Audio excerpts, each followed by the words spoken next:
And as the applause dies down at the end of this year's Belfast Nashville Songwriters Festival, and before the organisers start to plan next year's events, let's take a look at some of the fabulous things that happened this year.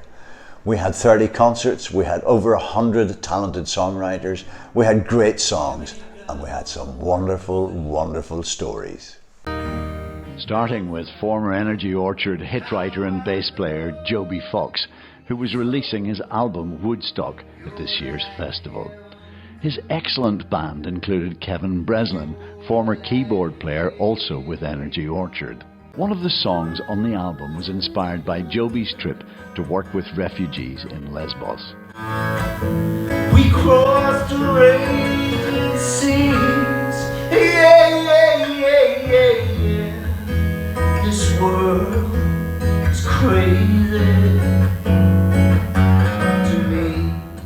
That trip led to Joby setting up Refugee Rescue 4 years ago, and it continues to save lives today. We were on a beach and that was the main beach where like literally thousands of refugees would come in every day.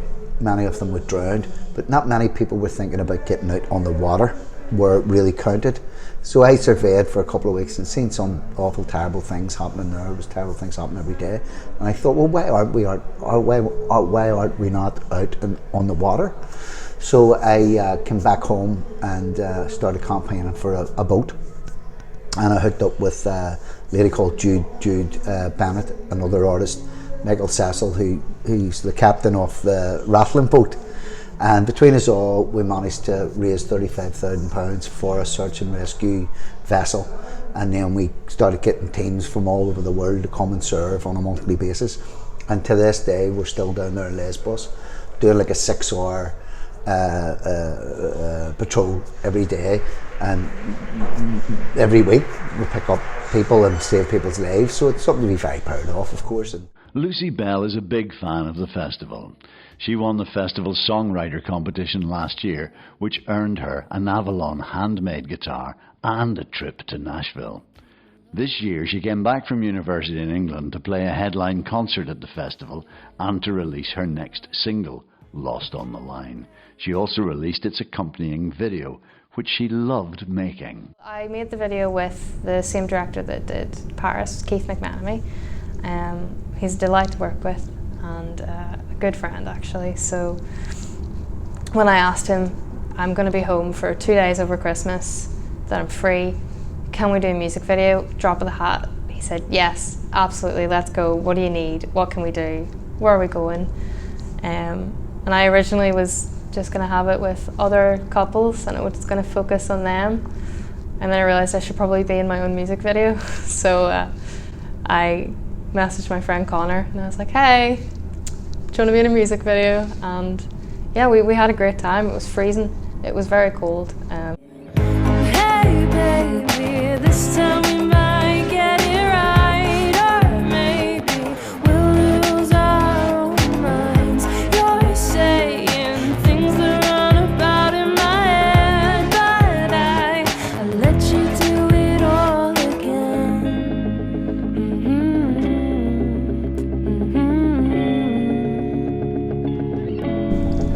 And the video has had great reaction. It has, yeah. Tell me about that. Lots of people they seem to be sharing it loads and really loving it. I think releasing a single by itself is quite good, but when you release something visual with it, people latch onto it more, and I think it's really helped the single as a whole, which is good. Lucy shared the stage at the Belnash Birthday Bash with Joby Fox and Drew Ramsey. Now, Drew is an experienced music producer, songwriter and lecturer at Belmont University in Nashville, where he teaches songwriting. He's also involved in the Belfast Nashville Songwriters Exchange. They meet publishers, they visit our campus and perform. They co-write with our students if they so desire. Of course, they play the Bluebird, and that leads to them tapping in more to the industry side, which I think is really kind of what seems to be missing over here, is there's just not access to the publishers and the labels and the managers. I think that in Ireland what you have is an incredible talent pool. singers like I've never heard before, lyricists, poets really. But again, they don't understand and have access to the business side. What happens, how does a song make money? Once I've written a beautiful song, where are the opportunities for that song to go out and make me money and other people money so I can write more songs? Angela Reid is a singer turned songwriter from County Tyrone. She sang in the Olympic Bar at the festival over the weekend. She also attended a host of songwriting workshops and seminars, including one run by Drew Ramsey. Well, I'm relatively new to the songwriting industry or business, and I'm loving every minute of it. It's a great opportunity and it's very fulfilling for me personally, and it's at times been great therapy, so I'm getting a lot from it. And if it develops into something career-wise, well then that's an added bonus. The star of the final concert was Brian Houston, one of the most talented singer-songwriters of his generation. He was also one of the first songwriters to go to Nashville with the festival 15 years ago. This year, his headline concert was showcasing his new album, Hank, featuring the songs of Hank Williams. He also featured his King Baru project. Your cheating heart is gonna tell on you. Printed out 10 or 12 Hank songs and sat over the next couple of days doing little acoustic versions, and then built the album from there over the months when I was home. And so that's actually a year since I started recording Hank, so this has been the longest incubation I've ever had for a record. But yeah, that's where it came from, and the feedback I'm getting on it is that it's great, so I'm delighted. And of course, we're also here tonight to celebrate another project. Maybe you'd say a few words about that too. Well, when I was finishing off an album in 2016 called Songs from My Father, the producer I was working with had his son was into electronic dance music, and so I suggested that he get his son to do a couple of remixes of a couple of songs. And what started out as 2 songs has become a 12-track album where he's worked his way through a whole bunch of songs of mine.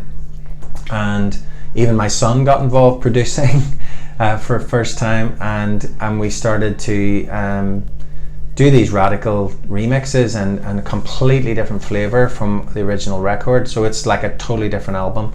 And because it's so radically different from Brian Houston's singer-songwriter, we decided to call it the King Baru Project. So it's a collective of creatives doing that.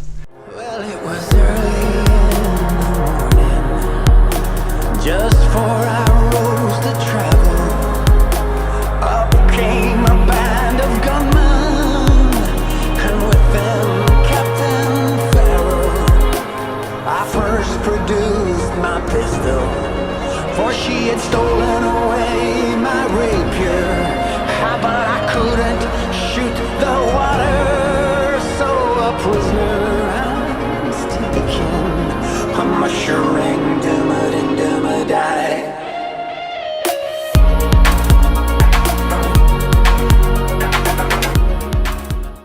Brian Houston's Whiskey in the Jar, bringing to an end this short look at some of the things that happened in this year's Belfast Nashville Songwriters Festival. It was the 15th festival. I can't wait now until the 16th one, this time next year.